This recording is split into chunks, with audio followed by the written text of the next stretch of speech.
respecto a las subidas de tipos de interés.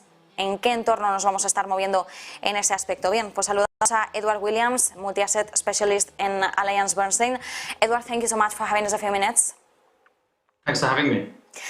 Edward, coming out of challenging 2023, 2023, but 2023 is it too, market seems to have started this year on the front roof.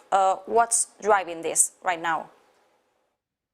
Yes, that's right, and it's really a story that started in the fourth quarter of last year and has continued into the early stages of this year. We've seen markets respond very well to softening inflation data in the US in particular, which has given investors hope that we might be moving closer to the end of what has been a historically aggressive hiking cycle from global central banks. So to add to this, if we think about the US really is setting the monetary policy environment for the rest of the world, then we can think about China as having a very large influence on the growth environment. So the reopening of China to the rest of the world post-COVID was also received very favorably, and this should really drive kind of increased demand and activity across the global economy. So this has been a strong tailwind for markets in recent weeks and emerging markets in particular. And of course, we have to mention inflation in all this great picture of markets. Where does it go from here? Yeah, of course. I mean, 2022 was a year defined almost entirely by inflation, and any sensible market-focused discussion for this year should begin with inflation as well. And that's because it's still too high, and if it doesn't normalize, all other factors will largely just be noise. So the view from the team here is that we expect inflation to decline over the next few months, and the pace and extent of that decline will largely be determined by each economy's exposure to different components of the inflation basket. Goods inflation has really started to moderate, and significantly so from the levels seen in the early parts of last year when supply chain disruptions really dominated the global landscape. So with these issues largely healed, goods prices have really fallen over the past few months. I think it's on the services side where things are a little bit more tricky. While we've seen some relief coming for shelter inflation, wages remain kind of the key driver of that basket, and this is the case in both Europe and the US. Wages are really kind of the biggest cost input for most services industries, and that's why we see the two kind of move so closely together through time. If we are going to see wages cool, then central banks will need to tighten policy to slow growth a material amount, or even possibly induce a recession. Even with the aggressive hiking seen last year, there's not much evidence of wage cooling, with labour markets remaining exceptionally tight across the globe. That's important to look at wages and its evolution, and probably a solution from central banks. So what does this mean for interest rates?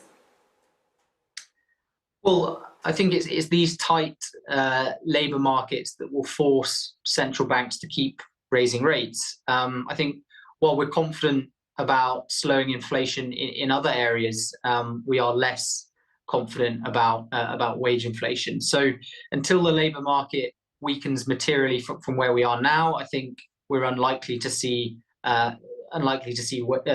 rate cuts, and I think that's why we think, kind of as a house, that central banks will pivot more slowly than financial markets seem to be pricing in. So if rate cuts happen, we don't think it will be until the end of this year, maybe into 2024 or further down the line than that. I understand, Edward, you look at things from a multi-asset perspective. What does this backdrop mean for your investors? Yes, that's right. So I think, well, the good news is, and as you mentioned at the beginning of this call, is that markets have started very well this year. And in fact, it's been the best start to the year for a classic 60-40 multi-asset balanced portfolio since the 1980s. So what does that mean for us? Well, even with a very good start to the year, but valuations across both equities and debt markets are at levels that historically have set up quite strong forward returns. So we think that there is some potential there for further upside. I'd say perhaps more importantly, the dislocations seen in fixed income markets over the past year, while very painful, have helped to reassert stock bond diversification properties. And that's something that really broke down last year. And this kind of reassertion should improve risk-adjusted return prospects for multi-asset investors like us. Where should, with this context, investors look for opportunities right now? Well, as you mentioned, I think we look at things from a multi-asset perspective, and more specifically, I'm focused on portfolios that are designed to generate income. So across our portfolios, we've got exposure to high yield credit, where we're getting kind of very, very attractive levels of income, around 8% on something like US high yield, for instance. And that's really in a market where fundamentals remain very healthy. Balance sheets are in much better shape than they have been in previous late cycle environments. But I think what's important is we need to be selective in this market. We've seen valuations come in a reasonable amount in recent months. And if we are to see some form of protracted downturn, then there are certain issuers that could suffer. On the equity side, we continue to like dividend payers. Again, valuations in this market look attractive here versus their own history, but also versus the broader equity market as well. I'd say outside of this, maybe more on a tactical basis, we like emerging market equities, which have started the year very much on the front foot. And we see further support for EM companies coming from this sort of global disinflationary environment, a softening US dollar, and of course, the reopening of China, which is the largest part of the EM equity benchmark by some distance. And according to you, which are the key risks that we should look at this moment, taking into account this general picture of markets? Well, while not our base case, or indeed the market's base case, a deep recession is the key downside risk.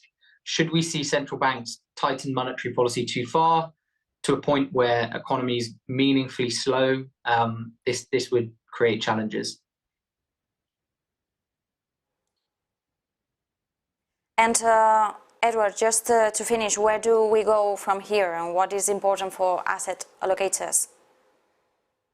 Well, what does this all mean for investors? Well, I think the good news is that 2023 probably won't be as challenging as 2022.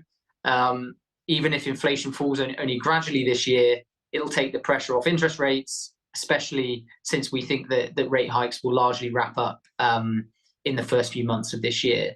An end to this kind of hiking cycle should provide relief to both stock and bond markets. However, it's our view that it's too early to sound the all clear. A world with slow or negative growth and what is still quite restrictive monetary policy is hardly a favorable environment for financial assets, and we should expect to see some volatility moving forward. I think we'll see markets rally when inflation is softer than expected, and on the flip side of that, we'll see markets sell off when inflation surprises to the upside, or if we get more kind of hawkish rhetoric coming out from central bankers. I think in terms of what's important for asset allocators, I think in this environment, we think it's very important for investors to stay diversified. I mentioned earlier how we see the diversifying properties of bonds returning, and we think that will be particularly helpful if we see a meaningful slowdown or recession. We think it's important for investors to focus on quality.